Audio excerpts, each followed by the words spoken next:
Good evening, good afternoon, ladies and gentlemen. Welcome back to another episode of High Top Sports. Happy to have all of you here. Happy Monday afternoon, Monday night football's on. I got the double box going, not the quad box today. Got some money on both games. Lose my mind over here. Gambling is not for the lighthearted, and I am a lighthearted one, boys and girls. Okay, I don't know why I continue to do it to myself. It's like playing golf, you know what I mean? It's just, you hate it the entire time you're playing it. You make a birdie in the last hole, and it's what keeps you coming back. And I don't know, I haven't made a birdie in gambling in I don't know how long. I don't know why I continue to come back. I think it's the possibility of winning, that high of possibly winning, just, I don't know, turns me up. I don't know what it does, boys and girls. But we have a jam-packed show. Obviously, Billy had his press conference today. We're going to break that down a little bit, talk about that. Some Kamari Wilson update. Not much of an update, but, I mean, we're kind of following this day by day. It's like days of our lives here with Kamari Wilson and a constant update with the boys. You know what I mean? And I think we just, somebody that we've followed along for quite some time because it was part of that first Billy recruiting class. Someone special to our heart, means a lot to us. I like the young man. I'm upset that this is happening, but it is what it is. We're also going to talk about a little bit of a roster update with injuries, health, etc. And then Stephen Harris will hop on when he's ready to go. We're going to have our new segment called Champs Corner. So when he hops on, when he's free, we'll zip right over to that like we did last week. Had a great time with him. Get his take on last week. Get his thoughts of just the entire situation of the Charlotte game and the defense, how they played. Obviously, everyone's very fired up about that. We did a little poll before the show. Excuse me there. The question was, how are you feeling for Kentucky? The options were butt naked good, put your clothes back on. I'm with Q Lee, or not good. Thankfully, we got 68% at butt naked good. Love that. 10% at not good. 20% at put your clothes back on. Respectable. And only 3% with Q Lee. So not everybody is is hating it. Let's see the hair. Bro, you know the hair be flowing, boys. Come on now. The hair always be flowing, boys. Good to see all of you, though. Sorely, Ricky, what's up, gambling? You know what I'm saying? Gabe, go Gators, absolutely. Professor, how you doing? Buck Wade, good to see you. Alex Compton, Colin, Michael Dixon, Mitchell Phillip, what's going on, man? How you doing? Good to see you, big guy. Adrian, if I missed you, JR, how we doing? Scott, 020, winner's point of view, baby. How about it? Jesus, Monetti, you guys are just yelling at one another. I love the energy. M. Stafford, I love it. Good to see all of you here, though, boys and girls, as always. Let's dive right into it. So let's knock this out of the way. Kamari wipes his social media clean. So let me go to the Kamari tab here. So for those of you that are kind of new to this, not quite sure what's happening, just a quick recap. Left off the depth chart on Wednesday. We're chronological order here. On Wednesday, we do our live show. We realized Kamari Wilson's left off the depth chart. We talked to Connor Clark about it. He's like, yeah, not quite sure what's going on. I'm reading comments. I'm reading message boards. Some people have their opinion about it, right? In the sense that they're trying to move him positions from safety to linebacker. He's not about it. Can you blame him? Nope. He's got his agenda. Not a problem. Left off the depth chart. We roll into Saturday. We get a tweet saying, hey, Kamari's nowhere to be found on the sidelines, no warm-ups, etc. Second quarter comes out. Kamari is then seen on the sideline in a jersey, jump shorts, gets escorted off the field, right? Then today, we realized that his social media has been wiped clean. Now, I do want to preface this, okay? These young bucks, my little brother, he's part of this young buck crew. They just be wiping their social media like it's nobody's business.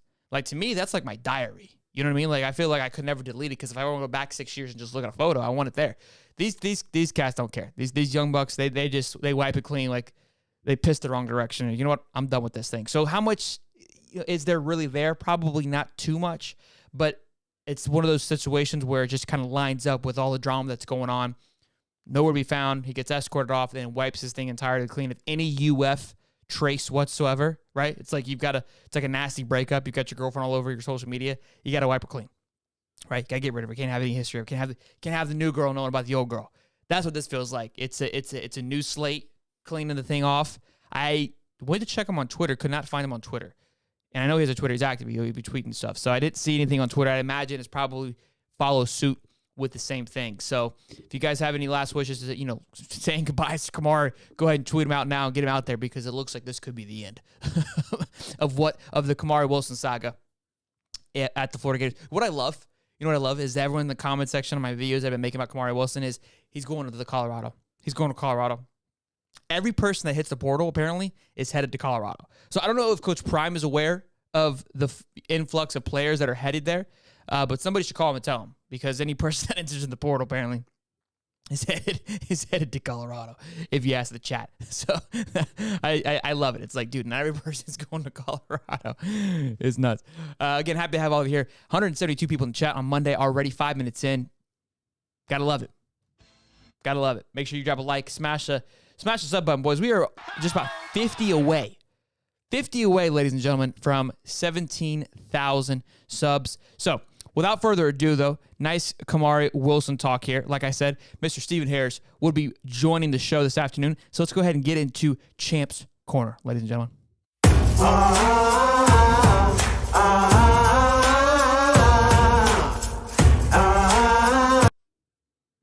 Let me get him in here now. Mr. Stephen, how about the intro? Huh? Dope, man. I love it. You got your own intro? I got you. Look at we're like little boxing champs corner here. You know what I mean? You got your own little segment. I told you we'd be ready for you. Yes, sir. Yes, sir. Mr. Stephen Harris, good to see you again. Thank you for coming on here as well. I much appreciate it. It's always a blast talking to you. I know the fans love hearing from you. I want to talk a little bit about last week, man, in Charlotte. Give me your thoughts on the game, kind of a quick rundown. What did you think? What was your overall feeling of the game?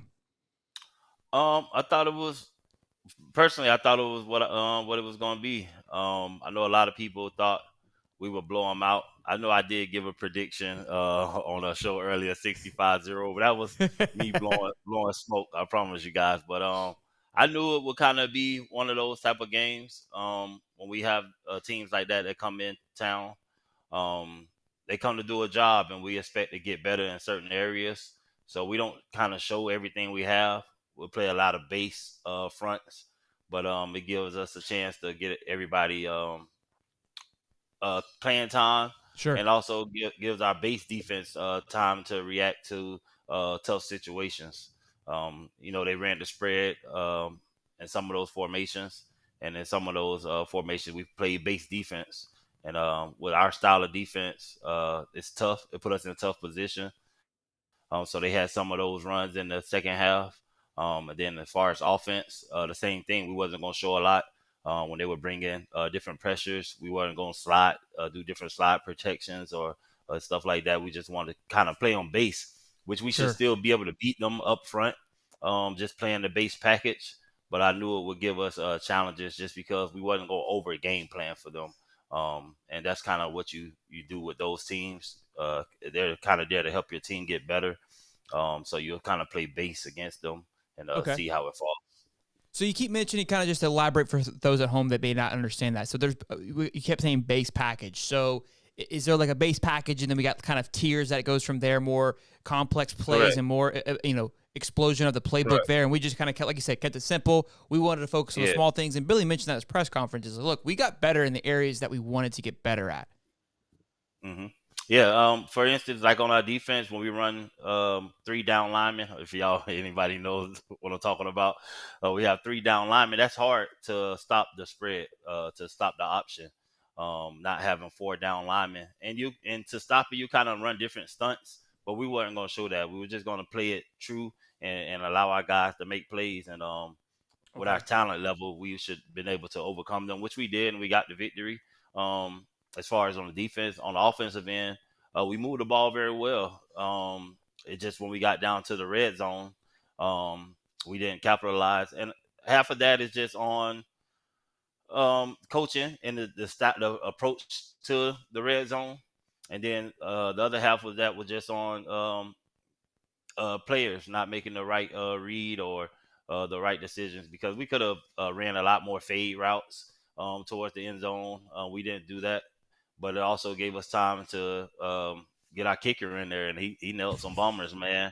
Look, that man Trace back, baby. Let's go. Yeah, he was smacking them things. So it was good, a good showing to me overall, just knowing what that team was going to present to us.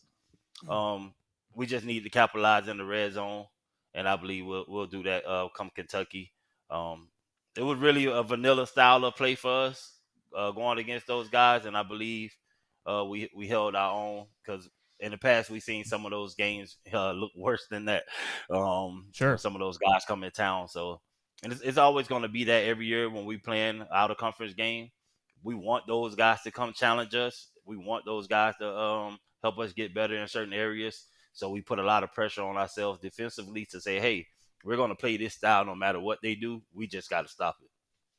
Same way with offense. Hey, we're going to come out. We're going to protect like this, and we just got to stop it. And I believe the coach did a great job of reserving some guys that game, and Sure. also getting some younger guys involved. We had a couple receivers who never touched the ball before get catches, and I believe that helps your team, energizes them, saying, "Hey, next man really got to be ready," and that helps us in practice, knowing that you got some plays. So I believe it was a good showing overall. Got a score in the red zone. Well, I mean, we did can't keep saying that enough, but we Sure. got to see smack. So So look, just kind of correct me if I'm wrong, but what I'm gathering is, look, they kept it simple, kept it base to allow the players to, evolve in their role a little bit more, right? Make it kind of look, it's basic. You're gonna have to work a little bit harder. We're gonna put you Imano. You're more talented than these guys. I need you to step up, and we're not gonna necessarily give a play to correct. support you, to back you. I want you to win this battle 1-on-1, and that goes for everybody. Correct. Okay, Correct. Because schematically on defense, with that spread offense, we could run all type of things to help make the quarterback get the ball out of his hand faster. We could pinch a defensive end or blitz a linebacker right at him to get the ball out of his hand, and we didn't do that. And that was by choice. And we still held them to 200 yards. So um, if we really went at those guys, we probably could have held them to 100 yards. But sure. and then offensively, when they're blitzing and bringing all these different packages, you say, "Hey, I'm not going to show these different protections. I'm not going to slide this way. I'm not going to slide that way to get away from this. I want our offensive line to pick up these things on their own." And some of it's hard to get picked up. That's why our quarterback was getting hit, but he was throwing the ball with people in his face and making completions. So that was a good sign for me. I love hearing that. I think that's a great perspective. I mean, obviously, I don't know if you've seen or just kind of read the comments a little bit, but and I'm going to ask you a question here in just a bit about some of the comments. The fans were most of the fans, I would say, were unhappy. I was frustrated. We wanted more. We wanted to see the touchdowns. Defensively, I think all of us are satisfied with what we saw. But kind of what you're saying here, all of that makes sense, and that was kind of where my head was at. And I think most people were like, "Look, I get it. You're trying to work on things, but also give us a show." But maybe Florida Yeah, isn't there yet, right? Maybe they're not there. So that's my next question for you. Obviously, being a past player, being involved in the situation, a fan, one of their comments, it was a great comment in the sense that, look, as fans, we do a lot. We're traveling, we're coming all the way here. We want to see a show, right? This is the filet mignon. We want to see the Gators put up, a ton of touchdowns and it be yeah. exciting. How do you? What's your answer to that? Do you agree, being a former player, or again, is Florida not prepared to do that just yet? Kind of couple per question. I'll let you roll with it. Um, it's twofold. One, we're not there just yet because a team like that we should be able to go down in the red zone and still dominate. But those just are minor little tweaks. Like Coach said, they're really that minor with where to go with the ball and stuff like that down in the red zone. But I just understand you're building our job right now for the Gators is to win the SEC. Um, that's step one, and we have Kentucky coming up. So you're not going to show all your tools in this game. I Sure, know a lot of fans were saying, "Oh, Trevor didn't get the ball that much." Well, Trevor's going to get the ball come Kentucky. You know what I mean? sure. So it doesn't make any sense to go out there on an opponent that you can trample and risk injury and risk these different things and just to get that victory. So as a fan, you got to understand the objective for your team is to win, and you want to see them in championships. So I'll just caution you when it comes to these smaller out of conference games. Um, we're still growing. If this was 2 years from now, and some of those juniors were seniors, then that score would be a little bit different. We're executing that red zone, still play vanilla, but the outcome would be They're different. You sharper at see those two, at that three more base. touchdowns. They're sharper at that base play, right? So Correct. they're gonna Yeah. execute it much better. Look, I think that's phenomenal perspective. As a former player, for you going into games like this, how was it for you? Were you wanting to put a stomping on her, or did you understand? I guess Oh, maybe it elevated as your year went on. for sure. These were games where you can get stats. You will be able to make a lot of plays, a lot of tackle, stuff like that. So, as a former player, I look at this game and say, "Hey, okay, we're probably going to rush 4. so I can get some sacks. You know what I mean? We're probably not going to blitz them a lot because we're not going to show all our blitz packages. So as a defensive lineman, I would get excited knowing that, hey, on third downs, we'll get a chance to get home and make some plays. And I believe we saw a lot of pressure out of number 88. Banks, I believe his last Caleb name. Banks. No, Yes, sir. yeah. Louisville. So we saw a lot of pressure out of him. So Big you just Dez get looked you get good up too. for those. Yeah. Saw a lot more Oh my Big God, Dez. yeah. Oh yeah, I thought he was going to body slam somebody again. Well, he was close. He was close. There was a couple people in the way, but he almost had him. He was one. He But looked good. He yeah, looked excited to be there. Super chat from Joe Blackburn says, Steve the GOAT. $2 there, man. Thank you, Joe, for showing that some love. Give us your appreciate you, thoughts, boss. Stephen, on the upcoming game against Kentucky. It's a noon game. Billy had some thoughts on that. We're going to talk about that in a little bit later on in the show. But what's your prediction for the game, and how are we feeling going into this Week 4 matchup against Kentucky, which we've now lost for the last 2 years in a row? We need to bounce back here. Oh yeah, nah, I think we take this one in Kentucky. Um, I believe our offense is going to be able to move the ball and come along, kind of like Tennessee. I believe we're going to rely on the run game again, and we'll take shots. We'll have Wilson back. Ricky will be out there making phenomenal catches again. Um, we got our tight end going. One was out, but our backup proved that he can get the job done. And I believe defense is going to be stout again. I believe we'll come after them a lot more um, up there, and so I believe it's going to be a good showing for us. I believe we come out with a W though. Yeah, I'm hoping defense they're doing their job. And again, they're comparing it to that Muschamp era. That's what we do as Florida fans, right? We compare it to previous eras. The turnover margin's much lower than it was back then, but it's rated much higher currently. Do you believe that maybe just youth has a little bit to do with turnovers? Where here's my opinion of it, right? We're rated higher in defense because look, to make an interception, to make a big play, you have to trust yourself, right? You got to take a risk, and if you miss that risk, you could leave a wide open hole down the football field. Is that where that play calling is? It's a little more conservative where, look, we're playing lockdown, but we're not playing for necessarily the big play. We're just here to keep in between the lines. Correct. We're not. We take some chances, but not on the back end. We're not jumping a lot of routes. Far as the defensive backs. But I mean that comes with the confidence of knowing you're going to get that pressure up front. So I think it's just a little bit of us getting used to each other. And the timing between the cornerbacks and the defensive line, knowing that they're gonna get home. But I believe we'll start to come away with some as the year goes on. We'll start bringing a lot more pressure, getting the ball out of the quarterback hands, allowing those guys to jump the routes a lot more. I just believe with our defensive coordinator, he still hasn't shown a lot of the stuff that he can bring. We rotate a lot of people, so we always have a lot of energy. Once he starts coming with that blitz package, which I believe we'll start seeing this game, the ball will be coming out of there. We'll get a lot more interceptions. Now, do you think, look, this is going to be the first, Tennessee was the first legit game, but that game felt very much under control very quickly to where Florida, again, didn't have to show much. Offensively in the second half, very vanilla. And even defensively, it was very preventive defense. Our line was doing a good enough job of just confusing Milton. And I think Milton and his errors, we had a feeling weren't going to be that great. And, that's just kind of how it played out. Do you feel that Florida will more likely kind of keep things contained, even going to Kentucky? Because if they stay in that same role that they played that first half against Tennessee, they should be able to keep it pretty vanilla, but steamroll them with that game plan they have, what we saw versus Tennessee. Do you believe that, or do you think we'll see a little more jazz? I believe we're gonna see a lot more wrinkles. I believe as far as offensively, I think we're gonna open up the playbook more. Okay. I've yet to start seeing us take shots down the field. We throw a lot to the sideline, but as far as deep route seams and goals, I haven't seen that yet from us, and I believe we're just waiting to open that up. So I believe we'll see that. See a lot more double moves and bigger shots with the line rolling, the protection, to get the quarterback out, to get those deep balls.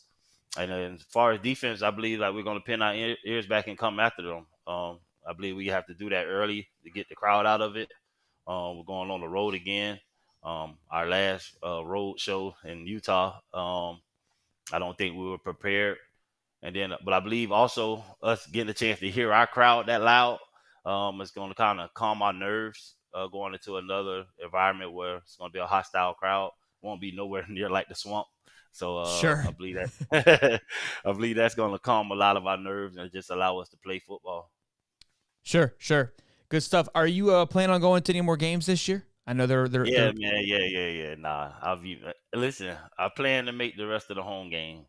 You know, if I need a ride, man, y'all check my Instagram or Twitter or something, man. I have a little thumb out there. I got to pick up the champ on the way to the game, baby. Pick me up on 75. I love it. Well, Stephen Harris, man, again, I appreciate you coming on here. I'm loving these little segments. I think that I know for a fact the fans love hearing from you, so I appreciate you taking a minute to hop on here and be part of Champ's Corner.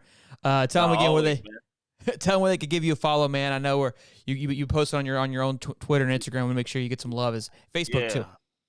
Yeah, my Instagram is Stephen Harris 93 Gator. That's again Stephen Harris 93 Gator. On Twitter is Famo Gang 365, and again that's Faith Allows Me Optimism Gang 365. And Facebook, Stephen Harris. I love it. Well, Mr. Stephen Harris, thank you again for hopping in for Champ's Corner, sir. Thank you, man. Here it is. Chomp, go Gators. Let's kick some Kentucky butt this Saturday, man. And hopefully all goes well. We'll bring back Champ's Corner on Monday with a little more celebration. Yeah, and you can be like, I told you so. Yes, sir. Thank you, sir. Appreciate you, man. All right, go Gators. Yes, sir.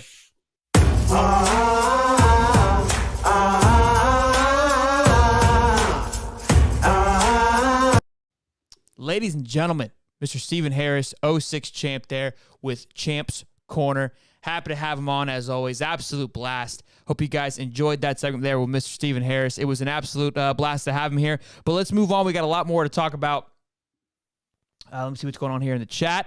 We're going to smoke UK from Joe Blackburn. Absolutely. Couldn't agree with you more. So let's talk about Billy Napier in his press conference a little bit. He was very vanilla today. Kept it very simple, very clean. Didn't have much to really discuss. But there were a few things that I liked. Again, needed improvement on the red zone was the biggest factor that he focused on, which even Mr. Stephen Harris was just talking about it as well. Clearly, that is something that needs to be working on. But he did say, just like Stephen just mentioned, that, hey, there was a lot of things that did well. A lot of things that they checked off their box, that they were excited to see, that they were, happy with how things laid out. So I think we're all in the same boat that, we as fans wanted a different thing to happen on Saturday. That did not happen, but Billy's happy with what went down, as well as, Stephen Harris, who watched the game himself as well. Like I said with the interview with Stephen, this is going to be 2 years in a row now. Kentucky has taken us down. I remember where I was when we lost to Kentucky because my lifetime, we had not lost to Kentucky for at least that I can remember. I was in a hotel in Orlando, just disgusted, and I remember watching Mullen just run into the football field with a laugh on his face, and I was like, "What are we doing here?" It was a dark time. It was a dark time. I pouted the rest of the night in the hotel room. Somebody asked a great question, and Billy basically avoided it at all costs. They said, "Hey, was it the young O-line that caused the lack of production in the red zone?" Well, remember, because Micah Mazuka and Damian George are both out. So we had Lindell Hudson on the right tackle. We had Najee Harris, true freshman out of IMG in there as well. And so, look, was that, and that could be kind of what, Stephen Harris was just mentioning too, had this base offensive game plan prepared. And we've got these young guys, these new guys with not much repetition underneath their belt, having to step up, right, and not show anything, but just play with the base of their tool belt. And he kind of avoided the question. He's not going to take a jab and say, yeah, the O-line sucked. He's not going to do that. But look, I like the question, right? Definitely took a little jab there. Another big thing, spoke to the transfers that are headed to Kentucky. Obviously, Leary from NC State. The light that he showed at NC State is not anywhere near what he's been at Kentucky. Been very lackluster at Kentucky. Not the greatest of stats. I thought, with that transition happened, I was like, man, this is a hell of a pickup for them. A great transition from Will Levis, in my opinion, to Leary, who did, again, have a pretty healthy career at NC State. They also picked up Ray Davis. Call him the accountant, okay? He looks like an accountant. He's gonna slice and dice you from Vandy. So Vandy was picked clean. Obviously, Vandy struggled against Kentucky last week. Ray Davis was there. Ray Davis ran all over the football field last year against us in the Florida Gators. So we'll have a little bit of a taste with Ray Davis and obviously getting Stoops once again against Kentucky. we've got to get back to the norm here of beating Tennessee and Kentucky. We got that first domino to fall. We need to get this second domino to fall to get at least this first half of Florida football back to the normal. You know what I mean? So a big step there to see how that rolls out. Over 300 people here on a Monday afternoon. Make sure you guys drop a like, smash the like button. If you're just joining us, we talked about Kamari Wilson at the beginning of the show, and then we had 06 champ Mr. Stephen Harris on shortly after that. So if you haven't seen that, go back and check that out. Awesome take from Stephen there on the last week's game. Now, here's a great thing about Billy. Finally showed us a little personality here. I'm going to play the clip here, and I love it because, again, he kept it very robotic, very vanilla. And last Monday, he had a lot of pizzazz after that Tennessee game, which I really loved. But he broke character, is what I'm referring to it as, because usually, again, he keeps it very, very straightforward. But here's what he had to say. Do you enjoy that as a coach? Prefer it over waiting all day Saturday in the hotel for a night game? Yeah, don't view it that way. We don't get to decide that. We got to play at different times. It's one of the reasons why we formatted training camp the way we did this year. I like to win. Okay, I don't care what time the game is. Okay, I like to win. Do you find it easier to get up and go as opposed to kind of wait? Don't think of it that way. I think, we find out, 10 days ahead of time, what time the game is, and, so it is what it is. I love it. Again, the first time where I felt like he was like, dude, I could give two shits. We play at 9 o'clock, 2 o'clock, 3 o'clock, Gators and 7. You know what I'm saying? Like, that's the most we're going to get out of Billy, like of him really kind of showing that personality of like, bro, bro, does it matter? Like he said, we have zero control over it. And watching this interview, and even that comment there, and there's another comment, I feel like we're getting too nitpicky. Maybe I'm getting too nitpicky just watching these press conferences day in and day out. But they talked about it on Saturday, the couple penalties, and just kind of asking, like, hey, what was your thoughts on this? Do you think it was a penalty? Why these mistakes? And Billy kind of defended it. It was like, look, he made a good play on the ball. There's a block in the back penalty called on somebody. I don't remember who it was, and it doesn't matter. But the guy brought it back up. Like, he checked his little notebook. It was like, so on Saturday, you said you don't think he blocked in the back, but after reviewing the film, what did you think? And Billy was like, he made a good play. Depending on where you're watching it from, it's like, dude, like, what are we doing here? You know what I mean? And I felt like this was him like, I just want to win, dude. I don't care if it doesn't matter if it's 12 o'clock. If we're thinking about what time it is, we have bigger fish to fry. You know what I mean? And we, the fans and reporters, we focus on those things, like the weather. We like the altitude, like this is just shit we'd like to talk about. You know what I mean? So I get why we're asking it. I get why the media is asking it. We as humans, we try to find things that could cause a disruption, in the flow. But I did hear him say, look, we have a process during our camp that prepares us for this. We'd love to know more about that. I thought that was kind of cool that, look, they are prepared for it, but at this point now it doesn't matter. We train to constantly be ready is kind of what I was gathering there. So love it, though. Love that we finally got a little pizzazz from Billy. I'm always fired up for that. Thank you for the 100 likes, guys. Again, I hope you guys are enjoying the content. Really trying to pump out a lot of good stuff for you guys. So if you are, smash the like button. If you're brand new, subscribe as well. Super chat from Brendan. Thank you, Brendan. Says, I'll say this for the cheap seats. In no universe should Florida lose to Kentucky multiple times in a decade. I couldn't agree more, Brendan. Could not agree more. Good to see you, man. Hope all is well, my guy. Mark Schlong, was that who asked the question? Unbelievable. Good stuff. Cooley, did you vote? Guys, can we confirm in the comment if Cooley voted? Whichever side this is on, please. As for update on the roster, who's healthy? Kingsley, it looks like more than likely he'll be back again. I think he was kind of he said he would give us an update more on Wednesday, I think is what he said. I think Kingsley's going to be fine. They sat him out for obviously for good reason. I would expect Eugene probably to see a few snaps, if not a decoy. I expect to see him on the field. Even Steven just said he expects to see Eugene Wilson. So those are the main guys that I think we were concerned about. I know Mertz got beat up, got tatted up from 2 weeks ago. My man was all over the football field last Saturday. Not quite sure of the update on him but we will see how that plays out. But all in all, things are moving in the right direction outside of the Kamari Wilson situation. All is good as of now for any of the outline health updates that we were aware of. And somebody asked if Mazuka was still going to be suspended, which was crazy to me. The guy played. Why would they suspend him again? Some of these questions. Oh, one last thing. I was reading the comments, the live chat of the press conference. I try to ignore them because sometimes they're just like blah, blah, blah, blah, blah. It's Chris Sorley yelling at like everyone else in the chat. That's typically what the live chat is of the press conference. It's like 3 or 4 people like, go Gators, orange, blue. And then it's just Sorley just like bickering with somebody else in the chat. But somebody in the chat said, why aren't the journalists asking about the OC situation? Like, because, I mean, we the fans are constantly yelling. You'd imagine the journalists are hearing or feeling the same kind of way, and not one person. Now, I know they asked it during the Utah game, but since then I haven't heard much about it of like, hey, what is, what's the thoughts on offensive coordinator of, taking that off responsibility off your plate? If you ask it the right way, you might get a little more pizzazz from his answer. I don't know. But it was a good question in the chat. Like they're asking these questions about blocking the back shit. Ask this question, what the fans want to know, speak for the people. I don't know. I just report the news. Let's see here. Joe says you're killing it, Joe. And thanks, Bubba. Appreciate it, man. Number 1 in all of Gatorland. I don't know about that, man. I appreciate it, though, big guy. $5 for missing nobody.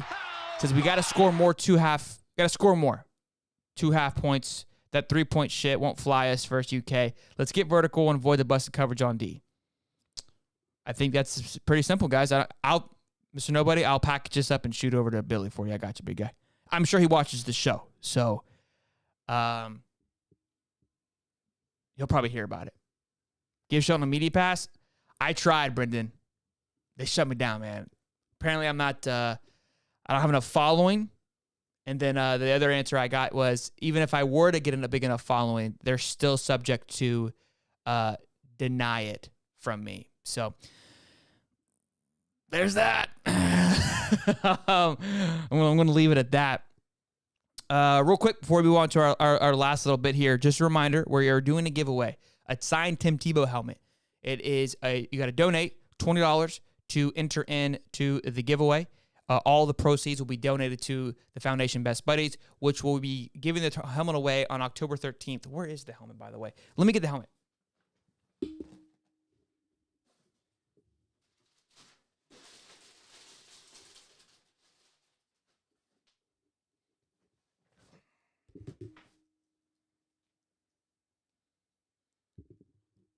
All right. Hopefully Jalen Hurts has scored. I had a bet on that. That feels pretty good if he did. Hold on. He did. Thank goodness. So here's the signed helmet of the Tim Tebow. Pretty freaking sweet. Again, $20 get you 2 entries in to win the signed Tim Tebow helmet. And all the proceeds, again, is going to the Best Buddies. So please, if you want in, go check that out. I don't think it's in there currently, but I'm going to drop the link in the description for the helmet. Again, the giveaway will be given away on October 13th on a Friday, which will be at Angel City Brewery. So if you happen to be in St. Augustine, come by, see me, say, hey, we're going to be live streaming the event. So the next Trump Duck winner gets the Tebow helmet. That's fine, too. Over 300 people in here. Again, make sure you guys drop a like and subscribe. Really appreciate all of you guys being here on this Monday night, of course. So let's talk recruiting. Big recruiting weekend. We kind of hinted towards it, but now noise is just picking up, and I've got to talk all about it. But before that, we got a new segment.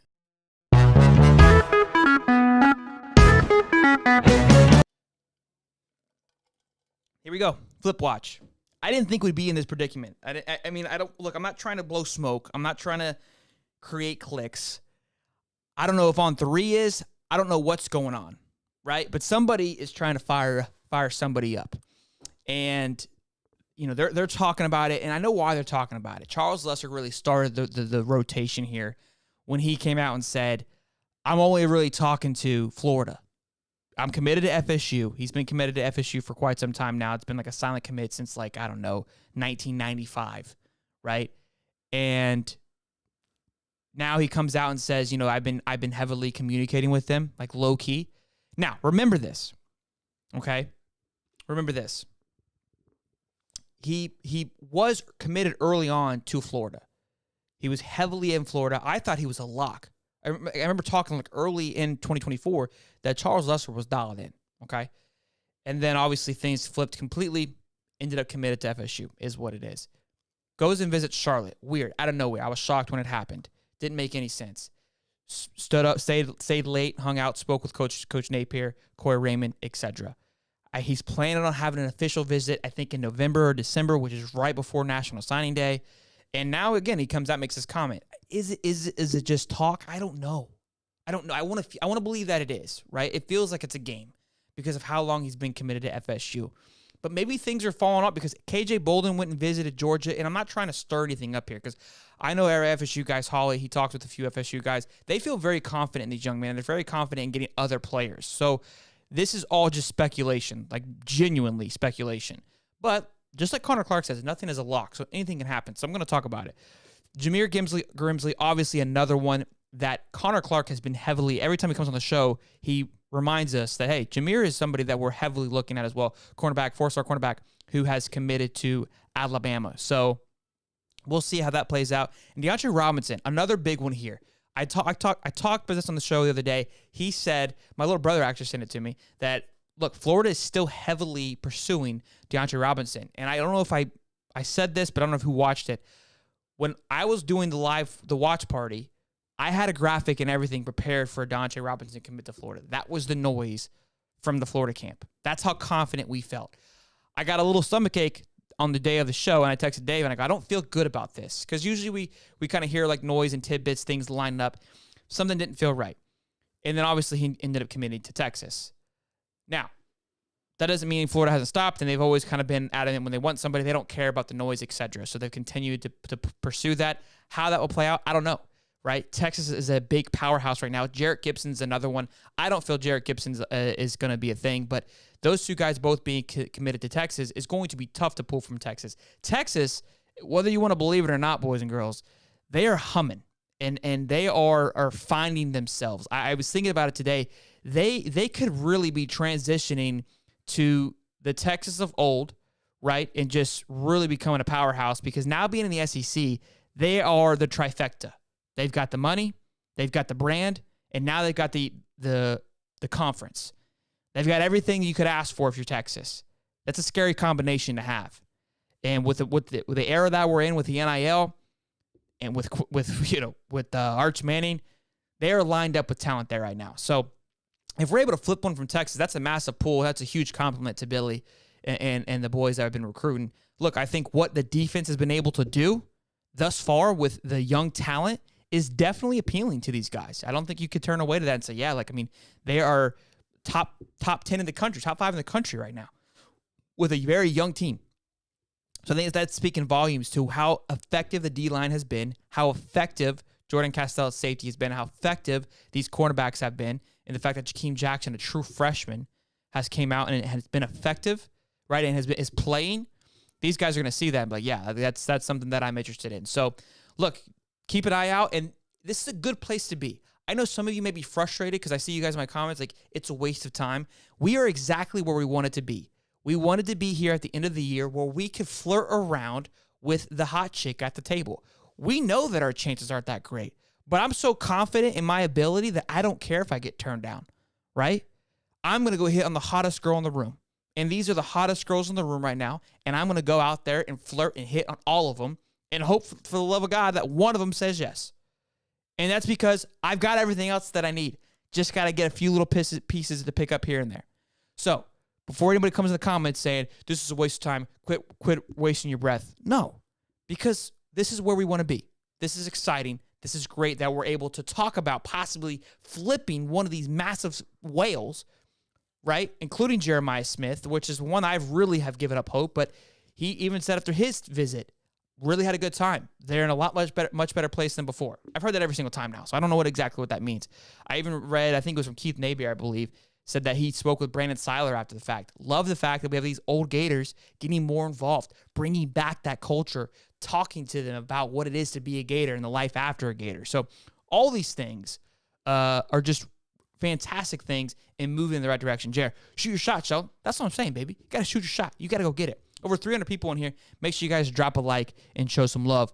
Give me Mincy and McCray, and I'll have no complaints. Mincy, apparently, according to On3's top 10 safety rankings, is now number 2 behind KJ Bolden. And Xavier, which was number 2, has dropped down to like 6. So that told me that Zay is more than likely not coming to Florida, given the fact that he had moved up to the 2nd slot when I saw that today from On3's reporting news. So shooters got to shoot, I guess. You know what I'm saying? That's what I'm saying. So, shoot or shoot, baby.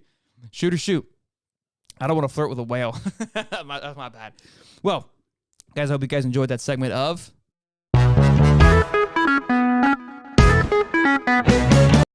Flip Watch Recruiting News with Shelton and the boys.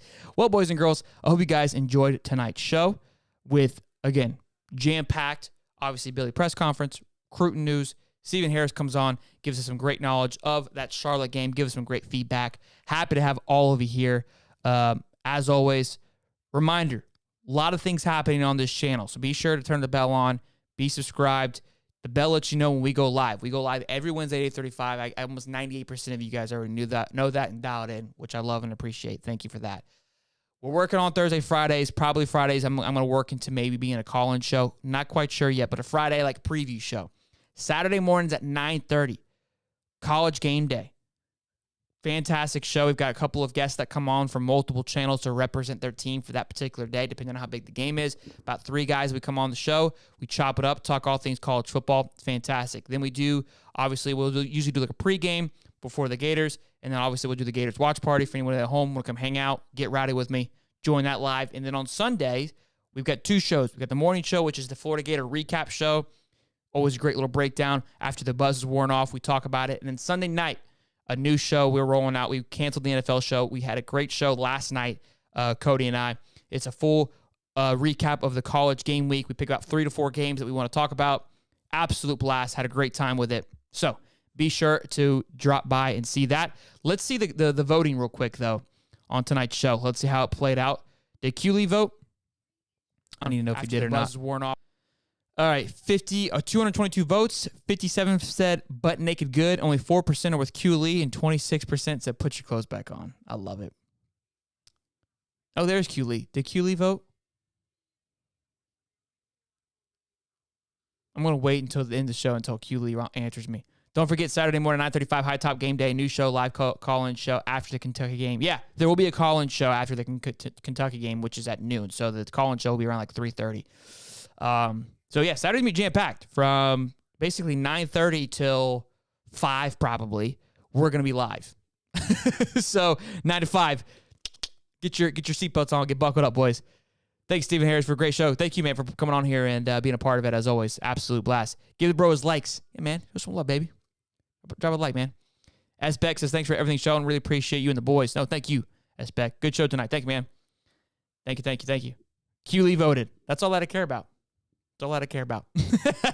Love you, Q. Good to see you, man. JR says, best channel and chat. You guys are the best. I love you. Thank you. Be good. Sleep tight. Don't let the bed bugs bite. Have a good night.